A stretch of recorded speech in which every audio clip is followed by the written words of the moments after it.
Boom, something happened What to happened? my phone, and I need to. Wait, is that me? Got Are you you on. there? I'm here. I've got you on Instagram on one ear and on StreamYard on the All right, other. It's really funny. let me view this. I'm getting background There we go. noises on my Background phone. noises. Oh, there we go. Hi, folks. Welcome to the well. Welcome It's the to the well. I hope y'all are well. ready to get your mind blown. I'm excited about this one. Welcome to the well. This is on Wednesdays, every Wednesday at 1 p.m. Pacific. My name is Jomar. I am an executive and transformative coach. I help folks of all forms of life, business leaders, entrepreneurs. Hi, Joy. Um, Entrepreneurs, founders, athletes get clear on what it is that they want and kind of just go get it.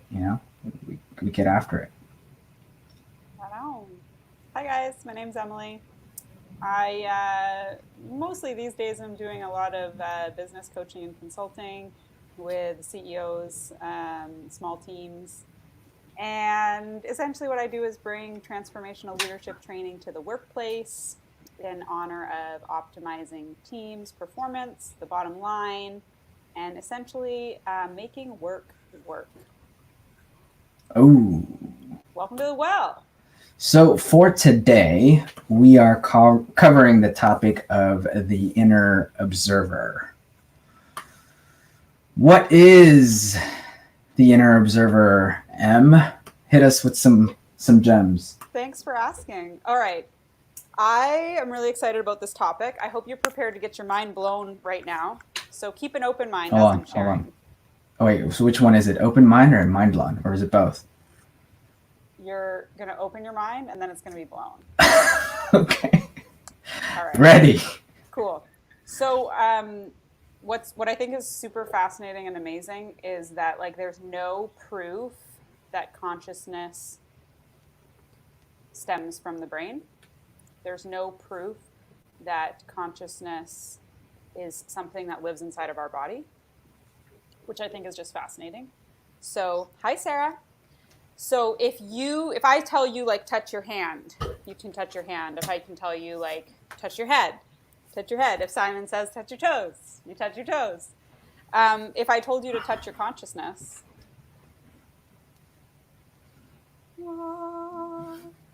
right? So here's what I believe to be true in my own experience and what I've been able to witness in humanity on my 38 years on this planet, is that who we are, right? Who we truly are. Someone lives in LA. Who we are is not our experiences, is not actually Emily, is not actually Jomar, right?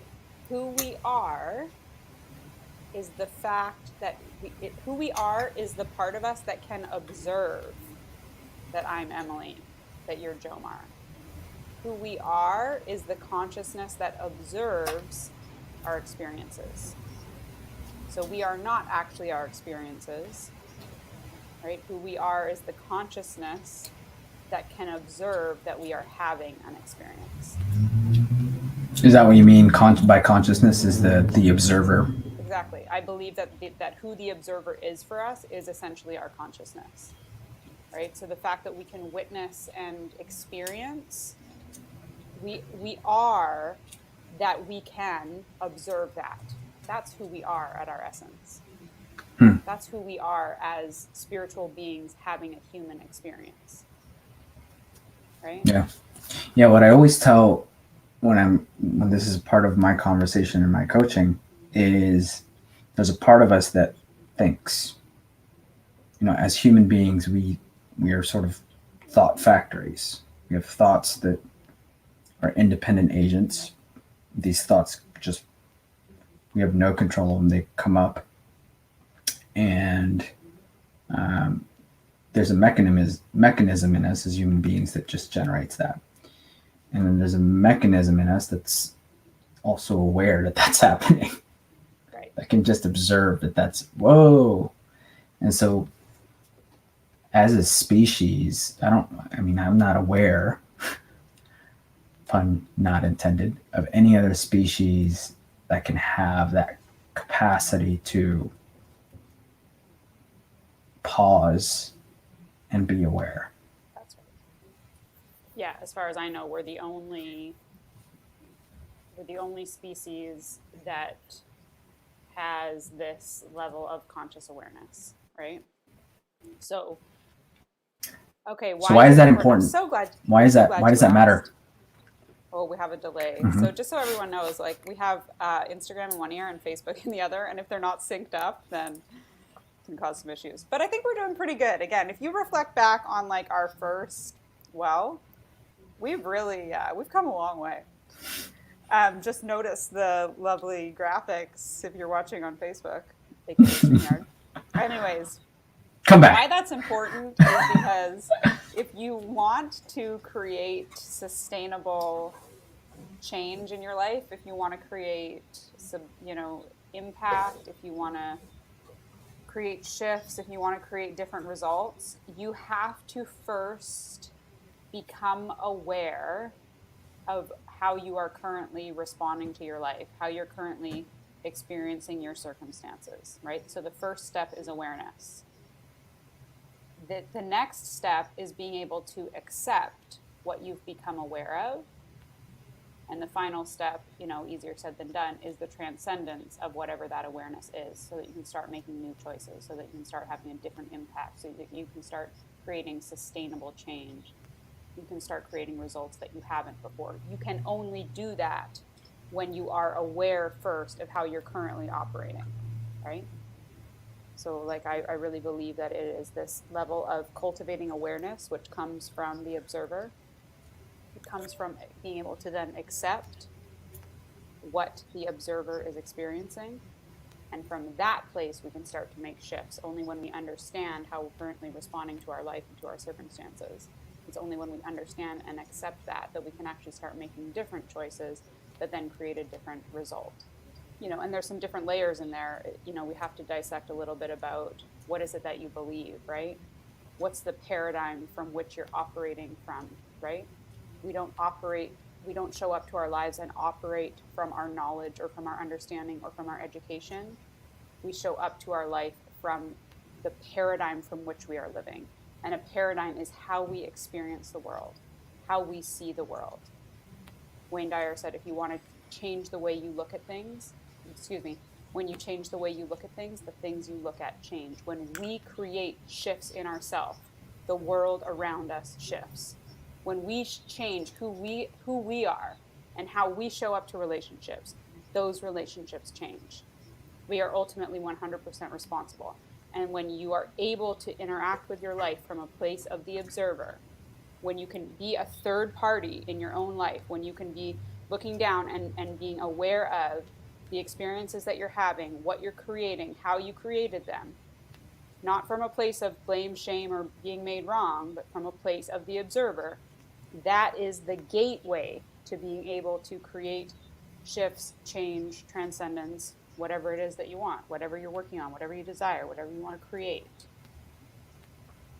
I love that. The why, I love the why in there. I think what comes up next for me is like the how.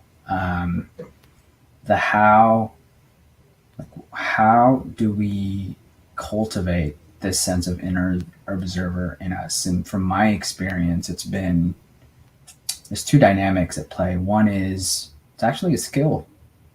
You spend time in practice, spending time in this place that we're pointing to, this inner observer place, this place of awareness. And so from a skill perspective, it's showing up to your practice every day. The spiritual teachers would call this prayer, contemplative prayer, or meditation. but there's all sorts of art forms, which this is included outside of religion. So, that the practice of taking walks, yoga, all of these mindfulness things that are become really mainstream right now. Um, these are embodiment practices we can participate in on a daily basis to cultivate that sense of quiet, that sense of awareness, that sense of connecting to our inner observer, so that when we do rub up against, you know, that part of ourselves that tends to spiral and sort of get too much connected, we can now develop this coming back home within that, when it comes up. So there's that one part of it, is skill building practice. And then the other part of it to me is a deepening. Once you've built the skill and you put in the practice and you're spending 10, 15, 20 minutes a day, 40 minutes a day in it, um, now it gets into the zone of, yeah, like I find myself at a loss for words trying to describe that zone, because it really is that. Now you're in the terrain. So Teresa of Avila talks about it as the seven dwellings of the interior castle. Um, so if you read that book, The Interior Castle, she talks about these seven dwellings within us, and you can in her writing you can tell her really struggle to put down into words what this embodied experience is like. So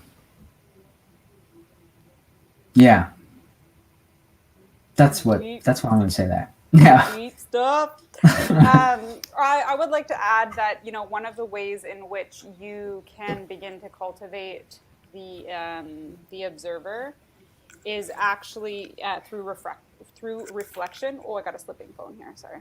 Through reflection. So actually being in the practice of doing some reflecting on your life, and where you can connect the dots that you can see how you've impacted your own life, how you've related to your circumstances. I believe that we have in our life, we have a relationship with ourselves, a relationship with others, and a relationship with our circumstances. And so if we want to shift those things, we have to become the observer in those three domains of relationship. And one of the ways to start doing that, like what you were talking about, how do we start, essentially, is through reflection and through hindsight. Let yourself start there.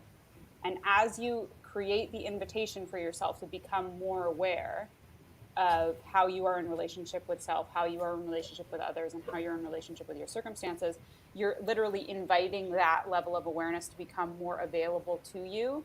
And in it becoming more available to you, you'll begin to be more in the moment, more present, and more in practice with being able to be the observer at any given present moment. But start with some hindsight, start with some reflection, and allow that to be the invitation for this practice of being able to be aware and observing of your circumstances, your situations, your relationships. Allow that to become more available to you through that invitation and through a practice of reflection and hindsight. Yep. And the results, and we're not. This is what's funny, is because the results become the focus. So I want to call it out that the results should be a byproduct of this. But the results, for me and for the folks that I work with, it seems to be just a sense of ease in their creativity, a sense of lightness in terms of pursuing their goals. No one's perfect, so we all get caught up. We all have our bad moments, but there's sort of a rebound that's quicker. You don't kind of get caught up in those big waves as long. You can kind of gracefully rebound from them. You can actually find them, welcome them in a sense when they happen, because it's an opportunity then to come back and see what's on the other side. And you kind of get a little bit more bold. You kind of get to play around with what results you want to create. Do I want to make more money? Do I want more money? Is that like, do I want to switch careers? Do I want to, ask for a promotion? Do I want to raise this much funds? Do I want to, allow my marriage to evolve a certain way. Like you get to kind of show up differently to those things that occur to you when you spend more time in this space. Beautiful. Amazing. So homework is, if you want homework, is settle in, take what resonates with you in this talk if you listen to it.